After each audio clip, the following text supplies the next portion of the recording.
सर्दियों की एक ठंडी सुबह गांव के किनारे एक टूटी फूटी झोपड़ी में हरिराम का परिवार अपनी दिन की शुरुआत करने वाला था। लेकिन उस दिन रसोई की चुप्पी कुछ अलग थी। लक्ष्मी सिलेंडर हिलाते हुए, अरे ये क्या, गैस तो बिल्कुल खत्म हो। बहू, चाय बन गई क्या? दवाई खानी है मुझे। अम्मा, गैस खत्म हो गई। माँ, भूख लगी है।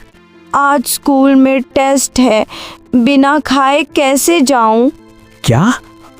अभी तो महीने की शुरुआत है। महंगाई इतनी बढ़ गई है, इस बार आधा सिलेंडर भी मुश्किल से चला। हरिराम गरीब था पर मेहनती बहुत था। सुबह से रात तक रिक्शा चलाता, फिर भी घर का खर्च जैसे हमेशा उससे एक कदम आगे रहता। जेब में सिर्फ 400 रुपए हैं और सिलेंडर 1300 का हो गया। आटा है, दाल है, पर बिना आग के सब बेकार है। हरिराम उम्मीद लेकर गैस एजेंसी पहुंचा। शायद कोई किस्त, शायद उधार। उसे भरोसा था कि इंसानियत बाकी होगी। मालिक, घर में बच्चे भूखे हैं, 2 दिन में किराया मिलेगा, सिलेंडर दे दो। अब गैस भी उधार मिलने लगी क्या? बहुत मजबूरी है मालिक। महंगाई सबके लिए है। जा पैसे ला, तब बात करना।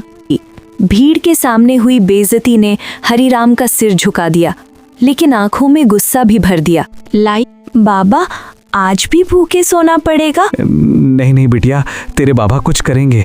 बच्चों के सवाल गरीब बाप के सीने पर तीर जैसे लगते हैं।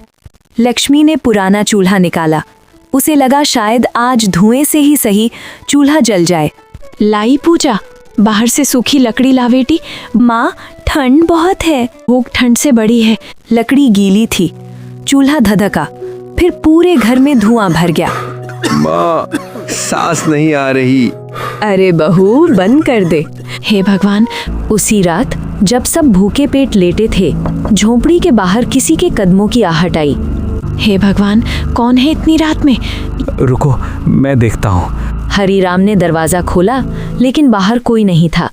सिर्फ एक पुरानी चादर में लिपटा छोटा सा पैकेट रखा था। ये किसने रखा? पता नहीं। हरिराम ने कांपते हाथों से पैकेट खोला। अंदर थे 500 रुपए और एक पर्ची। हिम्मत मत हारना, तुम्हारे घर का चूल्हा फिर जलेगा। किसने भेजा होगा? भगवान किसी न किसी रूप में आते हैं, लेकिन परेशान भी। गरीब के घर अचानक आई मदद कभी कभी डर भी पैदा करती है। कहीं ये किसी मुसीबत की शुरुआत तो नहीं? जो भी है, आज बच्चों को खाना खिला दो। सुबह हरिराम एजेंसी गया, लेकिन 500 रुपए में सिलेंडर नहीं मिल सकता था। इतने में क्या मिलेगा? कुछ तो कर दो। एक काम है, गोदाम में पुराना आधा भरा सिलेंडर पड़ा है, ले जा, पर रिस्क तेरा। हरिराम के सामने 2 रास्ते थे, भूख या खतरा। पुराना सिलेंडर, अगर लीक हुआ तो क्या करूं? बच्चे भूखे हैं। गरीब आदमी अक्सर खतरे और मजबूरी के बीच जीता है। रात को लक्ष्मी ने सिलेंडर लगाया, चूल्हा जला, रोटी की खुशबू फैली, सबके चेहरे पर मुस्कान आई। माँ, रोटी। आज तो दावत है। लेकिन तभी लक्ष्मी को हल्की सी गैस की गंध आई। पूजा के पापा, सुनो, कुछ अजीब सा लग रहा है। क्या? गैस की बदबू। हरिराम ने देखा, सिलेंडर के पाइप से हल्की लीक हो रही थी। सब बाहर निकलो, अभी। कुछ सेकंड की देर और पूरी झोपड़ी आग का ढेर बन सकती थी। लक्ष्मी, माचिस मत छूमा। हरिराम ने कांपते हाथों से रेगुलेटर बंद किया और किसी तरह खतरा टल गया। अगली सुबह वही रहस्यमयी महिला उनके दरवाजे पर आई। डर गए थे ना? आप कौन? मैं शहर की सामाजिक संस्था से हूँ। कल तुम्हें एजेंसी पर रोते देखा था, तभी मदद भेजी। तो वो पैसे आपने भेजे थे? हाँ, और मैं सिर्फ पैसे नहीं, तुम्हारे लिए स्थायी मदद लाई हूँ। महिला ने सरकारी उज्ज्वला सहायता योजना में हरिराम का नाम जुड़वाया, सब्सिडी वाला सिलेंडर और एक छोटा काम भी दिलवाया। अब हर महीने थोड़ी राहत मिलेगी। हम गरीब हैं, पर किसी के आगे हाथ फैलाना नहीं चाहते थे। मदद लेना कमजोरी नहीं, हिम्मत है। कुछ महीने बाद वही झोपड़ी अब थोड़ी मजबूत हो चुकी थी।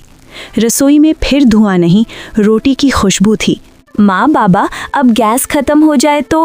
अब हम अकेले नहीं हैं बेटिया, अब हमें रास्ता मिल गया है। गरीबी पेट से लड़ती है, पर उम्मीद दिल से जीतती है। हम टूटे जरूर थे, लेकिन बिखरे नहीं। महंगाई ने उनके घर पर कहर ज़रूर ढाया, पर उस कहर से निकली एक सीख। गरीब की सबसे बड़ी ताकत उसका परिवार, उसका साहस और उम्मीद की आखिरी लौ होती है। तो देखा दोस्तों, जो कम होते हैं, जो लोगों की सेवा में हाजिर होते हैं। तो आपको हमारी ये स्टोरी कैसी लगी, हमें कमेंट में ज़रूर बताइएगा। हमारी कहानी कैसी लगी आपको? अगर स्टोरी पसंद आए तो चैनल को लाइक, सब्सक्राइब ज़रूर करें।